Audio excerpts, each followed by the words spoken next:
새해 복 많이 받으십시오.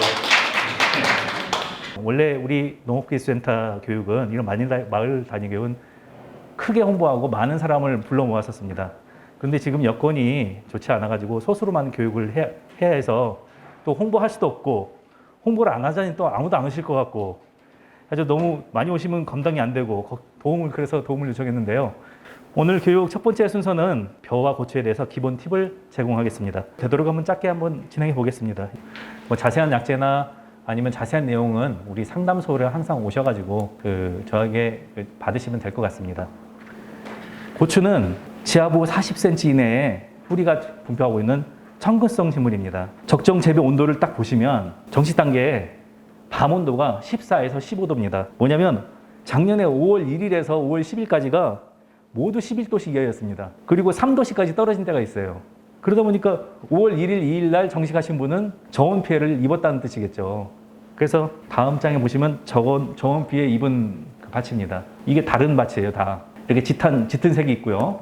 그 다음에 짙은 밤색이 있고 연하게 또 생육이 부진하게 하게 됩니다. 이렇게 부진하게 되면 오히려 일찍 심었다가 시간이 더 늦어지게 되는 뜻입니다. 피해를 받아가지고 생육이 부진하면 요소 0.2에서 3%액을 연면 시비합니다. 20리터에 40에서 60g입니다. 고추는 다비성 식물이므로 표준 시비량을 아래와 같이 했는데요. 보통 기비로 질소와 칼리를 50% 정도 먼저 시용을 하고 추비로 인사는 좀 전량이 기비입니다. 그 다음에 추비로 3, 4회에 걸쳐서 나머지를 나눠서 줍니다. 다음은 재배지 조성은 여기서 포인트는 20cm 이상 높은 고랑을 만들어 줄 것입니다. 그리고 정식 전에 3, 4일 전에 미리 멀칭을 해서 지온을 상승시켜둡니다. 다음요. 이건 왜 갑자기 나왔냐면 이거는 원래 고추는 육모기간에 이렇게 모잘루병이 잘 걸리기도 하고 이렇게 방제를 해야 합니다. 근데 이거하고 비슷한 모습이 가끔 나오거든요. 어린모에서. 그래서 뭐냐면 이 아래가 이렇게 갈변해서 끊어지는 경우가 꽤 생깁니다. 죽는 경우가. 그건 뭐냐면 여러분이 정식하실 때 어린모를 막 작업을 하시다가 뜨거운 태양에 비닐이 달궈져 있는데 거기에 고추모를 둡니다. 그럼 얘가 작은 온도 상승에도 피부가 되어가지고 이 밑이 갈변하는 그런 증상인데 거의 비슷하게 생겼습니다. 초반에는 정식하실 때 그를 주의를 하셔야 될 것 같습니다. 자, 정식은 본엽이 12매 내외일 때 하는데요. 자, 서리가 끝나는 날 기준입니다. 적어도 5월 첫 주는 넘어가야 된다는 뜻입니다. 추비는 1차는 나무와 나무 사이 가운데 그때가 1차고요.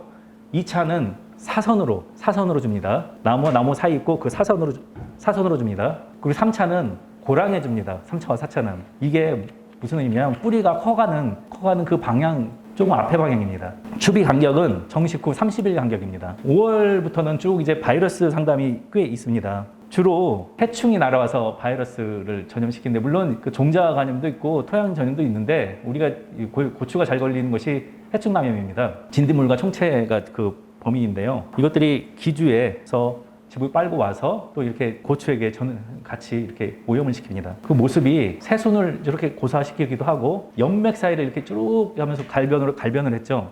갈변시키면서 저렇게 생육이 부진하면서 모자이크 증상이 나타납니다. 초반에 저렇게 나타난 거예요. 다음은 보면 이건 또 다른 바이러스의 건데 이것도 마찬가지로 저렇게 점이 나타나면서 모자이크 증상이 나타나고 기형 증상이 나타납니다.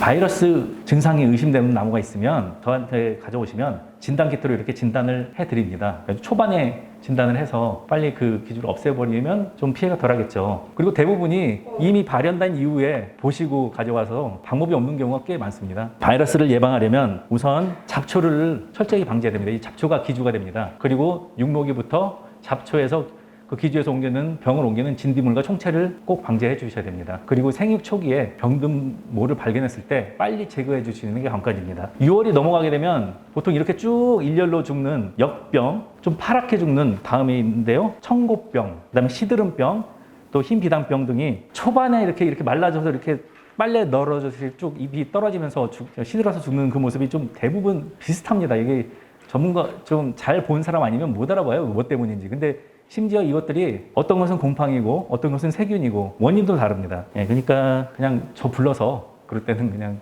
이게 뭔지 좀 판별하는 게 가장 맞겠습니다. 방제 대책은 하나입니다. 그러나 방제 대책은 하는 게요. 보자마자 이걸 뽑아내고 그다음에 토양 소독하고 적용약제 반제하고 이거 외에는 방법이 없어요. 사실은 봤을 때는. 그럼 근본적으로 어떻게 할 것이냐. 심했던 포장은 3, 4년간 그냥 돌려짓기 하는 수밖에 없습니다. 그리고 배수를 철저하게 하는 것 미리. 토양 질병은 이렇게 방법이 없습니다. 사실은. 알아도 예방도 힘들고요. 다음은 아까 말했던 청국병입니다.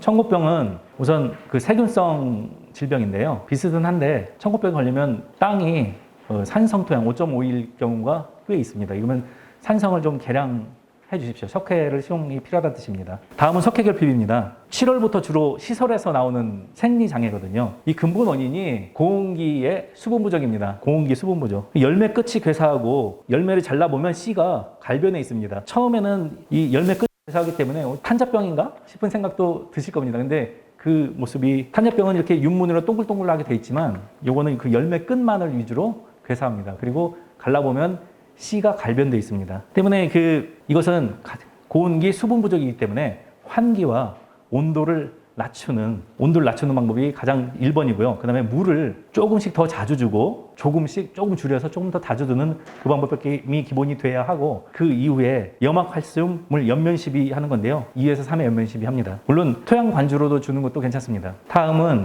탄저병입니다. 재작년에 이거는 많았습니다. 재작년에 비가 너무 많이 와가지고 탄저병이 그렇게 비가 와버리면 사실은 제가 그렇게 탄저병이 피해가 클 줄은 몰랐습니다. 그냥 방법이 없더군요.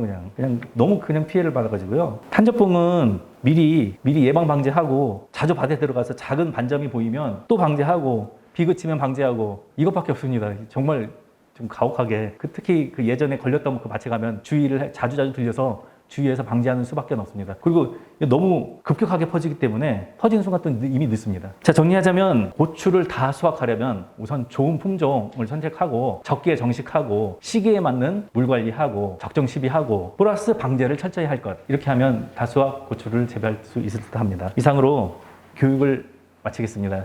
질문이 있으시면 상담소는 언제나 열려 있으니까 방문해 주시고 질문거리 있으신가요? 작년에 한국분이 걸렸던 자리에 예. 올해 이게 토양 소독을 하고 석회 시험하고 해서 예. 하면 올해는 괜찮을까요? 자신은 아까 말했듯이 그렇다고 해도 그렇죠. 예, 좀 힘들 겁니다. 상관은 싫어하는 거죠. 예, 토양에 관한 거는 토양은 너무나 이걸 방지하자면 너무나 많은 노력이 들어가요. 예, 그렇다고 또 가능성도 떨어지고요. 방법은 그냥 오랫동안 돌려짓기 하는 수밖에 없는 것 같습니다. 예, 이상입니다. 오늘 오셔서 감사합니다. 예.